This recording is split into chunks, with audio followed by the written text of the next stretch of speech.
What is up, nerds? It is me, StephenShred. I'm bringing you in because we're going to be talking about a little Jujutsu Kaisen today.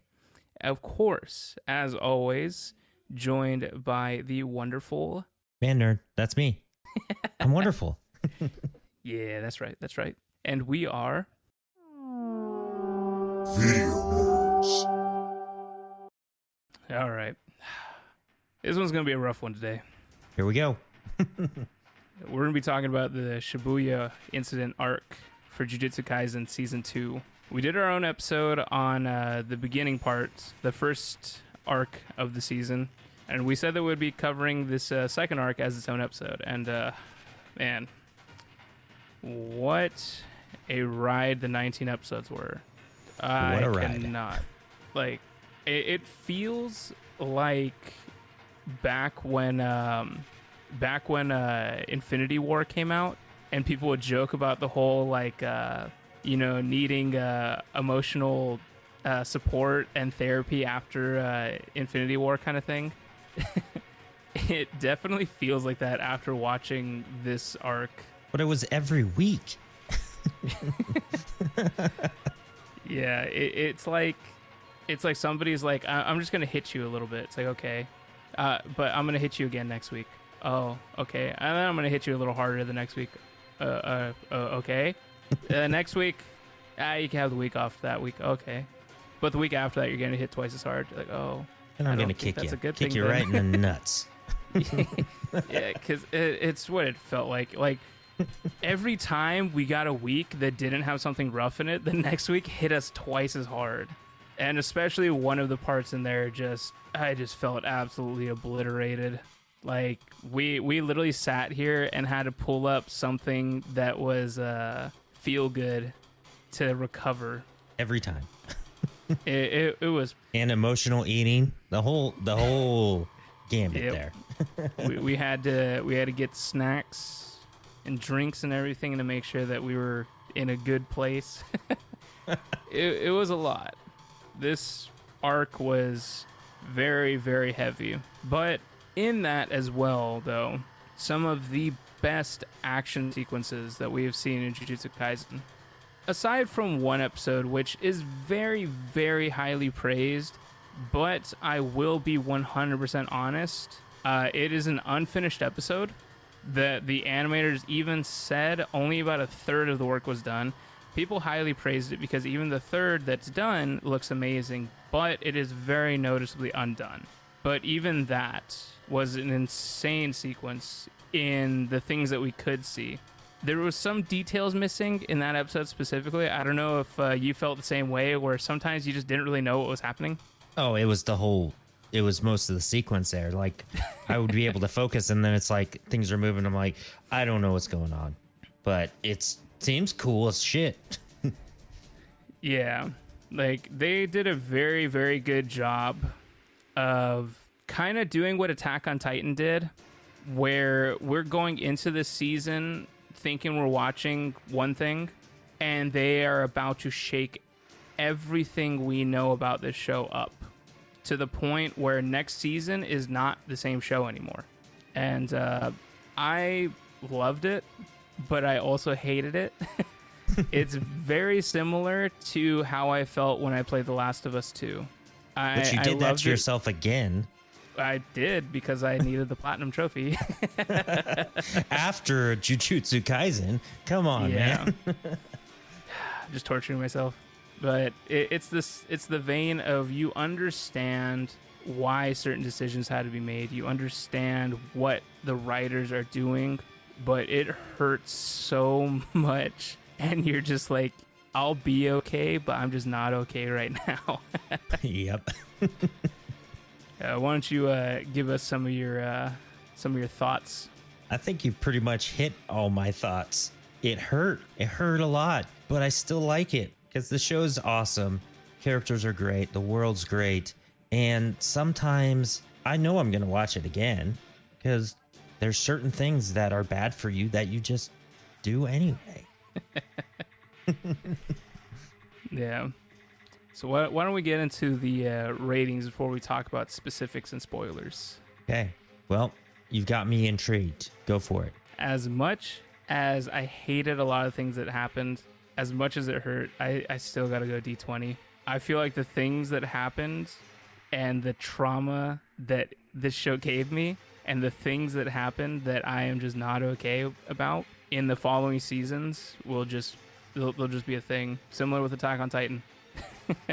Some of the decisions in Attack on Titan, I was just like, this sucks. Why did that happen? Why is that character gone? But as I look back, I'm like, it's literal anime perfection.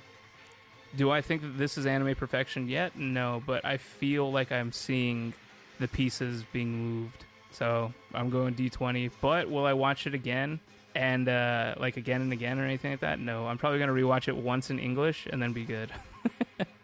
For me, D20. Yep, because it is JJK, man. And the show's good. It didn't fall off. It just changed directions in a very, very dark way. But the way I'm going to rewatch it is, you know, when we get later on, I'm probably going to do like a season 1 all the way up to wherever they're at. Or if they ended it, that's how I'll do it. Fair enough. Plus, Specials was a banger. Yep. Best intro song of the year. 100%. That song is an absolute banger. Like, I'll listen to that outside of the show any day. Oh, yeah. It's so good. It's stuck in my head constantly. Yep.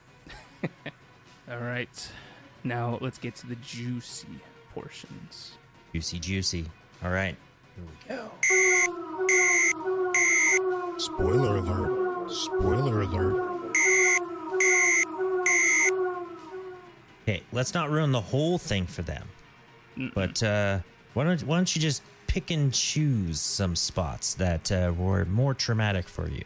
Well, I will say one of the things that is one of the big things that I'm like, that is like one of my favorite parts of the show. And it's the fact that Gojo's not here. Gojo is not really in the Shibuya incident arc. He's there in the beginning, and he proves why he is the best. And then he's not there anymore. And which is fair, because if he was there, a lot of the things that happened wouldn't have happened. He would have had that wrapped up in like 2 seconds. Absolute. Like, the entire plan of the bad guys in this was literally remove Gojo from the situation so that we could do what we got to do. And man, it hurt my enjoyment of the show a lot. Not in the sense where I disliked it, but it wasn't fun because Gojo wasn't there, because they don't constantly have that ace in their sleeve where anytime something goes a little too haywire, Gojo could come in and save the day. And yeah, it just, so much fun just completely gone. You get to see how rough these enemies are, how dangerous they really are. Yeah, like a big one being Jogo. Oh, yeah. Gojo puts an absolute beating on him in the first season and does it with relative ease. He even pulls him into his domain expansion. Gojo just like basically laughs it off. He's like, easy dubs, man. But then without Gojo there, Jogo is an absolute menace. Like, he is just lighting everybody up, killing tons and tons of people, harming some of our favorite characters, and then going toe-to-toe with some of the most powerful. And it was wild. But yeah, that was one of my big things. You know, Gojo's not really in it, and like I said, understandable why. But man, that was one of the things that kind of sucked for me. I was like, man, I just want him to come back, please. Yeah. Ugh. That was rough. I'd say for me, it was the long-winded sprint of Itadori. The long-winded sprint where he kept getting up and knocked down and getting up and knocked down and knocked down further and further and further, and then getting up and being under the ground and still getting up. That was a lot. It was a lot, and it wore me down. So I'd say that's the most traumatic part of it, which is pretty much the whole thing. Yeah, which I would say the number one most traumatic thing is a very beloved character's very gruesome death. But we won't get into that. We're spoiling, but we won't spoil too much because we want you guys to share our trauma. Yep. We could bond with it. We could be friends. You have to be a part of this. Yeah. Just like the ending, we won't tell you exactly what happens, but it throws the world upside down. It literally changes everything about the show. And it's one of those moments like Attack on Titan, the end of season 2. Nothing is going to be the same anymore. Everything is different now, and the show, the fun little like mission of the day kind of thing or curse of the day kind of thing, it's gone. A lot of our characters and their fun banter and the things that they do with their buddies, gone. Some of our favorite characters, gone. And the setting itself, Jujutsu High, gone. It's going to be very different. But day of the finale, they already announced the next arc and the next season. It's going to be called the Culling Games. And that sounds like it's going to be rough. Oh, shit. Do you have a favorite part, though? I would say my favorite part is the end.